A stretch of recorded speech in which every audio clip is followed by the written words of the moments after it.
إذا زلزلت الأرض زلزالها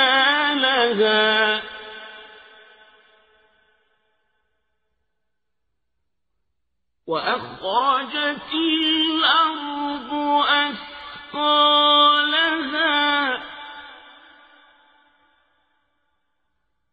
وقال الإنسان ما لها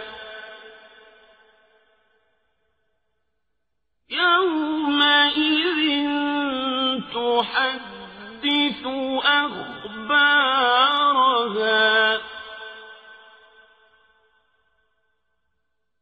بأن ربك أوحى لها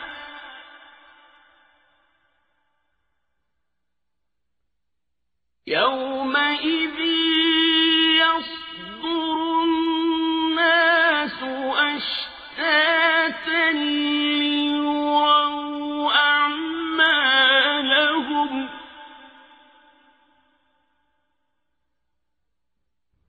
فمن يعمل مثقال ذرة خيرا يره ومن يعمل مثقال ذرة شرا يره. Sura Az-Zilzal, ang pagyanig. Sa ngalan ng Ala, ang mahabagin, ang maawain.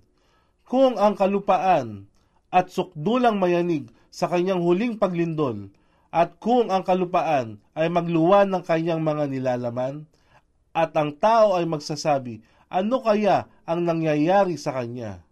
Sa araw na yaon, ipahahayag nito ang kanyang kaalaman. Si Imam Ahmad at Tirmidhi at Abu Abdul Rahman an-Nasai ay nagsulat na lahat tungkol sa isang hadith mula kay Abu Hurairah. At sa paliwanag ni an-Nasai, ito ay nagsabi na ang sugo ng Ala ay binigkas ang talatang ito at pagkaraan siya ay nagtanong, alam ba ninyo kung ano ang kanyang kaalaman? Sila ay nagsabi, ang Ala at ang kanyang sugo ang higit na nakababatid. At sinabi ng sugo ng Ala, katotohanan, ang kaalaman nito ay tungkol sa pagsaksi laban sa bawat lalaki at babae. Kung ano ang kanilang ginawa sa balat ng lupa, ito ay magsasabi ng si ganito o si ganoon ay, kaya ito ang kahulugan ng kanyang kaalaman.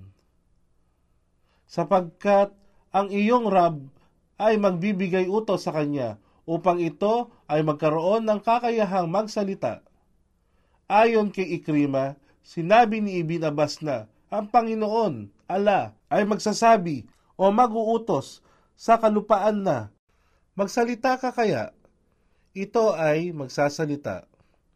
At Tabari, versikulo 24, kapitulo 548.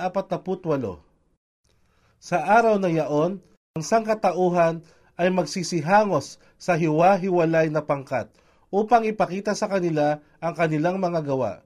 Kaya't sino man ang gumawa ng katiting na timbang ng kabutihan, ito ay tiyak na kanyang matutunghayan.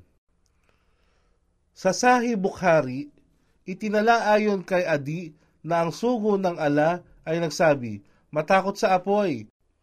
Kahit sa pamamagitan lamang ng kalahating bahagi ng datiles ay magkawang gawa at kahit man lang sa pamamagitan ng isang mabuting salita.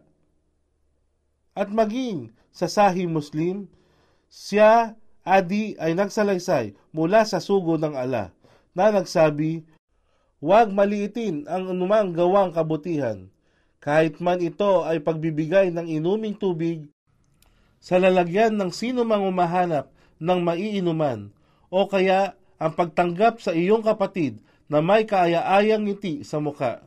Sahih Muslim, Volume 4, Hadith bilang 2026. At sino man ang gumawa ng katiting na timbang ng kasamaan, Ito ay tiyak na kanya matutunghayan.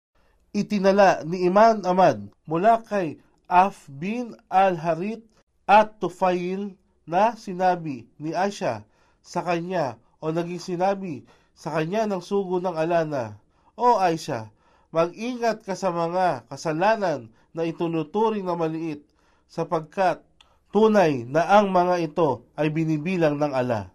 Ahmad, versikulo 6, kapitulo 151.